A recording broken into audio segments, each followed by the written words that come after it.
So, you have been hired for VIP Kid.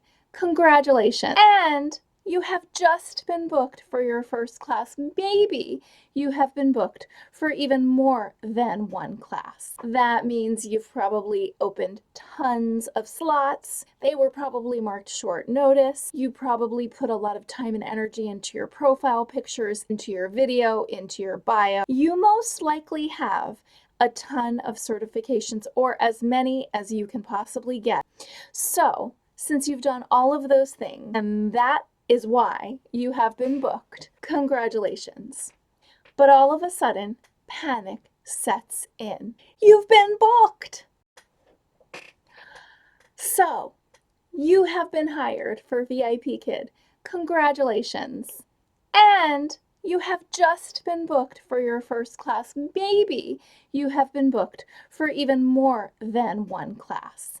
That means you've probably opened tons of slots. They were probably marked short notice. You probably put a lot of time and energy into your profile pictures, into your video, into your bio.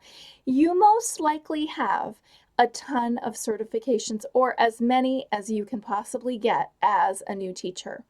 So, since you've done all of those things, and that is why you have been booked, congratulations. But all of a sudden, panic sets in. You've been booked! What are you going to do? What you're going to do is you're going to be totally prepared, and I am going to help you to get prepared for your very first class. So, since you have been hired, you probably have all of your equipment and your technology squared away. But my suggestion, double check everything. Double check that your internet is working properly, that everything's plugged in where it's supposed to be plugged in, that your Wi-Fi, if that's what you're using, is working adequately.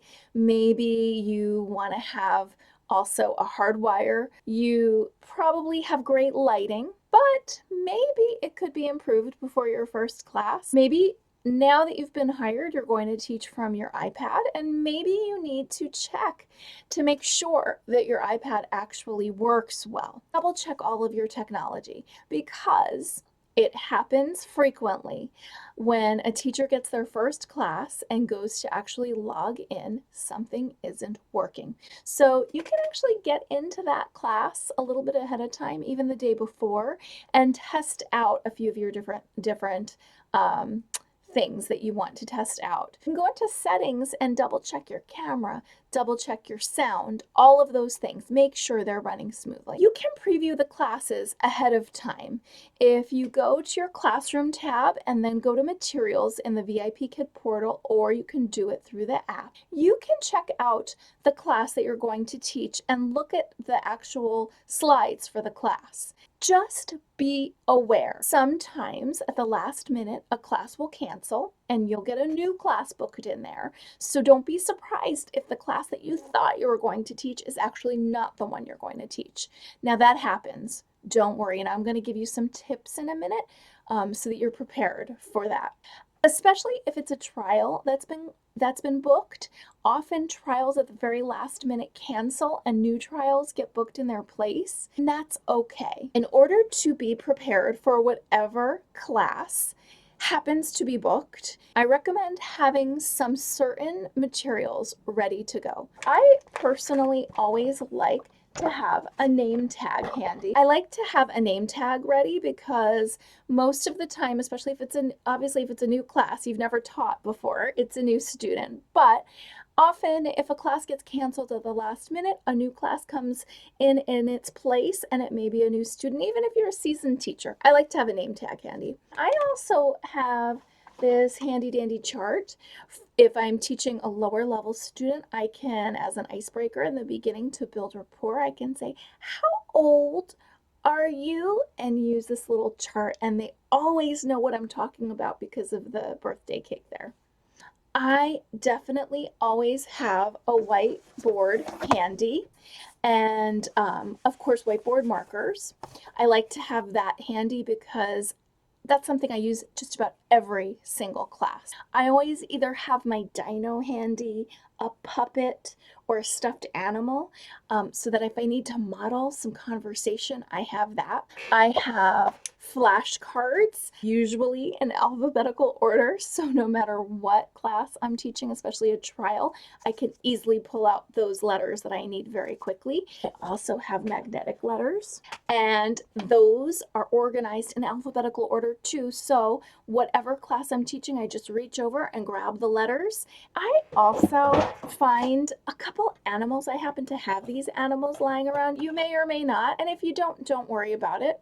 I notice that animals are just really an easy go-to prop. An apple.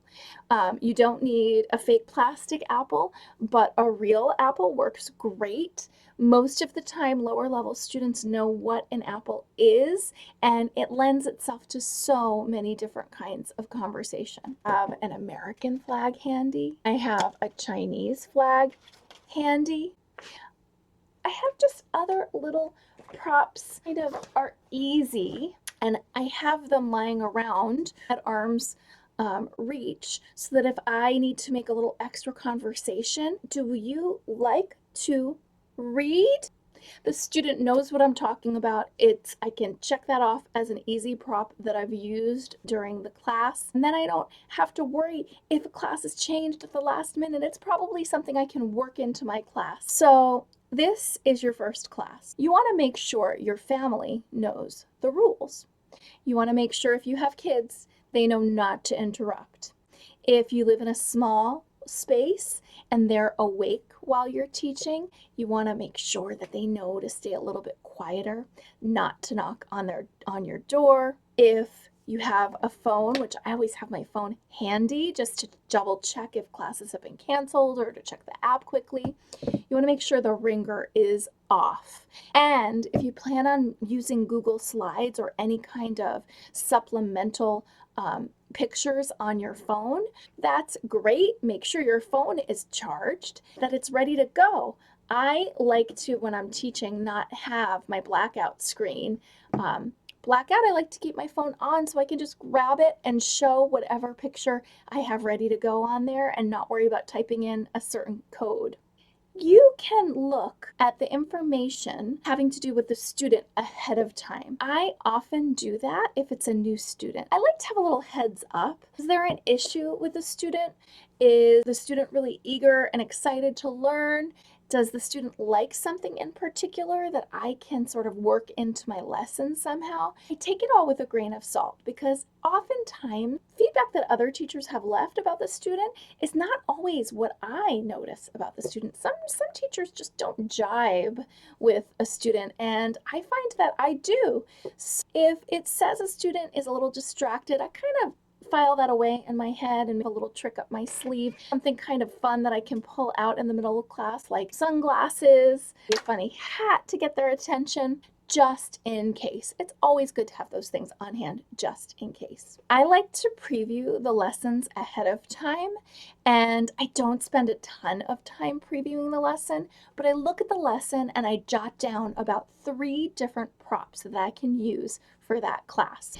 I organize them ahead of time in a container. Once that class comes, I can pull out those props quickly. I used to create a container for every different class, but that was a lot of work, and honestly, I ran out of containers. So now what I do is I put all of the props for all of my classes in one container.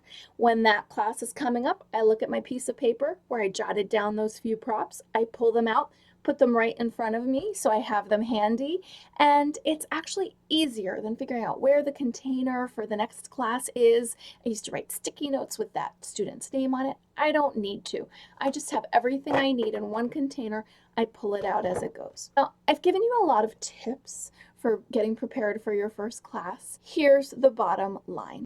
You will never be prepared for every scenario or situation, but what you're going to find out is that you actually are prepared. You don't really need to do a ton of preparing or a ton of thinking ahead of time. Once you go for it and you teach that first class, you're going to realize how much fun it is and how really, no matter what gets thrown your way, you can handle it.